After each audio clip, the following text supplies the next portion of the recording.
విజయసాయి రెడ్డి గారి ఎపిసోడ్ చూసారుగా? ఏంటి విజయసాయి రెడ్డి గారి ఎపిసోడ్? అసలు ఏం జరిగింది? ఇది డ్రామానా, లేకపోతే నటన, లేకపోతే బెదిరింపులా, లేకపోతే రియలైజేషనా ఇవన్నీ ఏంటి? అంటే నేను పొలిటికల్ గా ఈ ఈ ఎపిసోడ్ ని పెద్దగా ఫాలో అవ్వలేదు బట్ నాకు ప్రాథమికంగా ఏదో అవుట్ లైన్ మాత్రం నేను చెప్తాను.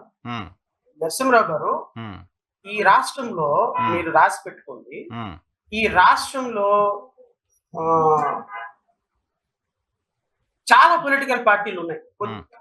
పొలిటికల్ పార్టీలో ఉన్న వ్యక్తులకి ఎక్కడో ఒక సందర్భంలో సిగ్గు, శరం, ఏదో ఒక బిడియం, ఏదో ఒక మంచి భీతి అని ఉంటుంది.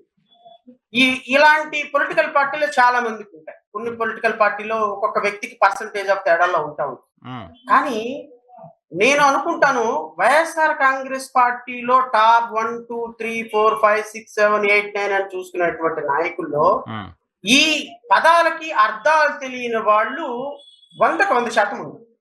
ఉమ్, అందులో ఉమ్, అందులో విజయసాయి రెడ్డి, ఉమ్, సజ్జల రామకృష్ణారెడ్డి, ఉమ్, సుబ్బారెడ్డి, శ్రీనివాసరెడ్డి, ఉమ్, వీళ్ళందరూ కూడా కరెక్ట్ పర్సన్స్ ని చూజ్ చేసుకున్నాడు జగన్ కూడా. ఉమ్, ఇప్పుడు ఇప్పుడు వికెట్ ఒక్కటే కాదు, బాలినేని శ్రీనివాసరెడ్డి తర్వాత ఈరోజు విజయసాయి రెడ్డి. ఉమ్, జగన్మోహన్ రెడ్డి ఈ రాష్ట్రాన్ని ఎవరెవరికైతే దోచిపెట్టారో, ఉమ్, ఇప్పుడు మీకు ఒక విషయం చెప్పనా, ఇప్పుడు కొడాలి నాని ఉన్నాడు, పేర్ని నాని ఉన్నాడు, లేకపోతే ఈయనెవరు వల్లభనేని వంశీ ఉన్నాడు. ఉమ్.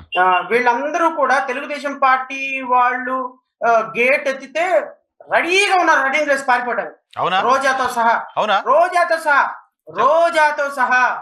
ఏంటి ఏంటి కానీ ఇన్ఫర్మేషన్ ఉందా తెలుగుదేశం మీకు? పార్టీ ఇంకోటి కూడా చెప్తారు, తెలుగుదేశం పార్టీ వాళ్ళు గేట్ ఎత్తడానికి సిద్ధంగా ఉన్నారు. ఎక్కడ గేట్ ఎత్తితే ఒక 100 కోట్లు 200 కోట్లు తీసుకొని ప్రజలందరూ వచ్చి పార్టీ మీద పడి తంటారేమోనని ఉమ్. వీళ్ళు గేట్ ఎత్తటం. వీళ్ళకి ఎత్తాలని ఉంది, వాళ్ళకి రావాలని ఉందా? రావాలని ఉంది, కానీ ప్రజలు ఎక్కడ మొహం మీద వస్తారేమోనని వీళ్ళు తేలు కుట్టిన దొంగలాగా వీళ్ళు ఉన్నారు, తేలు కొడుతుందేమో అన్న దొంగలాగా వీళ్ళు ఉన్నారు. సో రాజకీయంగా ఎలా ఉంటుందంటే, వైఎస్ఆర్ కాంగ్రెస్ పార్టీలో విజయసాయి రెడ్డి అనేటువంటి వ్యక్తి, నాకు తెలిసి ఉత్తరాంధ్రలో ఈవెన్ ఒక కాలేజీ ప్రిన్సిపాల్ ట్రాన్స్ఫర్ కూడా విజయసాయి రెడ్డి సంతకం లేకుండా జరగల 5 సంవత్సరాలు. ఒక కాలేజీ ప్రిన్సిపాల్ సంతకం కూడా, ఒక కాలేజీ లెక్చరర్ ట్రాన్స్ఫర్ కూడా విజయసాయి రెడ్డి ఇన్ఫ్లుయెన్స్ చేశారు.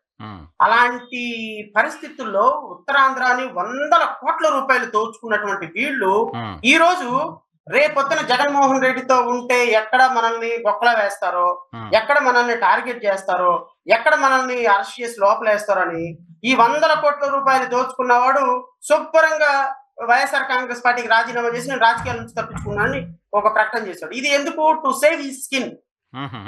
కేసుల భయమే, to save his skin, no doubt about it.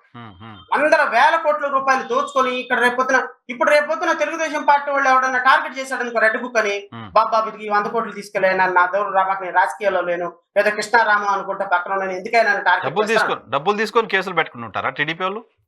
ఎందుకు పెడతారు? భలే వాళ్ళే మీరు. వాళ్ళకి కావాల్సింది డబ్బే. ఇప్పుడు కేసులు పెట్టకపోయినా పర్లేదు, నో ప్రాబ్లం.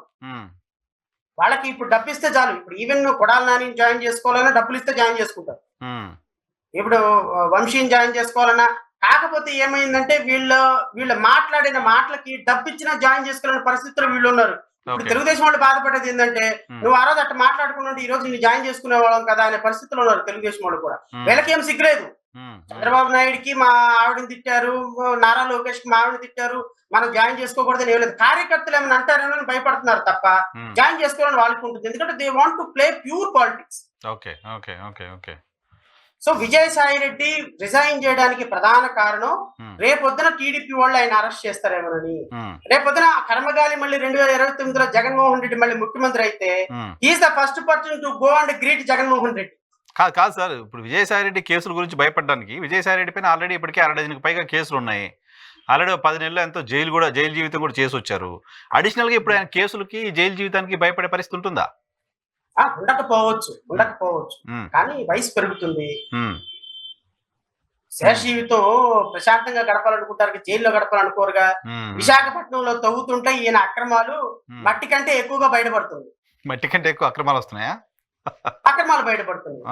ఈ తవ్విన అక్రమాలు ఎన్ని కేసులను బట్టి ఎన్ని సంవత్సరాల లోపల వేయాలి ఆయన్ని?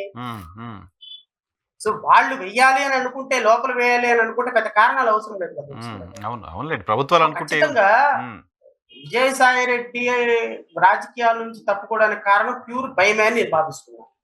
నెంబర్ 2, ఇక జగన్మోహన్ రెడ్డి వచ్చే పరిస్థితి లేదని ఆయన కూడా ఒక ప్రాథమికమైన అంచనా ఉంది. సో ఖచ్చితంగా విజయసాయి రెడ్డి తర్వాత ఇంకా చాలా పెద్ద పెద్ద తలకాయలు పార్టీ నుంచి వెళ్ళిపోయే అవకాశం ఉంది. నేను అనుకోటా అతి త్వరలో సజ్జల రామకృష్ణారెడ్డి తో మొదలు పెట్టుకుంటే ఆల్మోస్ట్ ఆల్ పెద్ద పెద్ద తలకాయలు ఎవరెవరైతే టాప్ 10 టాప్ 20 అని మన జగన్మోహన్ రెడ్డి దోచిపెట్టిన వాళ్ళందరూ ఒక్కొక్కళ్ళు పార్టీ నుంచి వెళ్ళిపోయి పక్కకి వెళ్ళిపోతారు. ఓకే, వాళ్ళు కేసులు భయమే, ఖచ్చితంగా కేసులు భయమే, నో డౌట్. కేసులు భయం, జగన్మోహన్ రెడ్డితో ఉంటే జగన్మోహన్ రెడ్డి ఇంకా ఆయన మనల్ని ఏం రక్షిస్తాడు అనేటువంటి ఒక భయం. సో ఖచ్చితంగా రేపు జగన్మోహన్ రెడ్డి వెనకాల ఉండేటువంటి ప్రతి ఒక్కళ్ళు భయపడాల్సిన పరిస్థితి ఉంటుంది. అండ్ ఇంకోటి ఏంటి అంటే జగన్మోహన్ రెడ్డి డిఫీట్ కూడా అలాగే ఉంది. వాళ్ళు కనీసం ఇన్స్పైర్ చేసే విధంగా కూడా లేదు.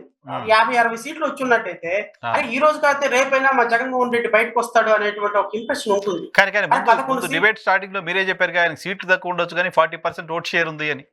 అది మీరు నేను ఆలోచిస్తాము, సామాన్యుడికి ఏం అర్థమవుతుంది లేకపోతే నాయకులకి ఏం అర్థమవుతుంది.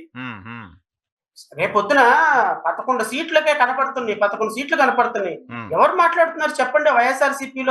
వైఎస్ఆర్సీపీలో ఈ రోజు వచ్చి మాట్లాడేటువంటి వాళ్ళు అసలు వైఎస్ఆర్సీపీలో ప్రాథమికమైన సభ్యత్వం లేని వాళ్ళు మాట్లాడుతున్నారు. ఈ రోజు ఏమైపోయినారు? ఉప ముఖ్యమంత్రులు ఏమైపోయారండి, మంత్రులు ఏమైపోయారు, ఉప ముఖ్యమంత్రులు ఏమైపోయారు, ఈ రాష్ట్రంలో A+1 కాంట్రాక్టర్లుగా ఎప్పుడు పెద్దిరెడ్డి రామచంద్రరెడ్డి ఏమైపోయాడు, ఆయన కొడుకు ఏమైపోయినారు, వేల కోట్ల రూపాయలు దోచుకున్న వాళ్ళు ఏమైపోయారు, లక్షల కోట్ల రూపాయలు వెనకేసుకున్న వాళ్ళు ఏమైపోయినారు.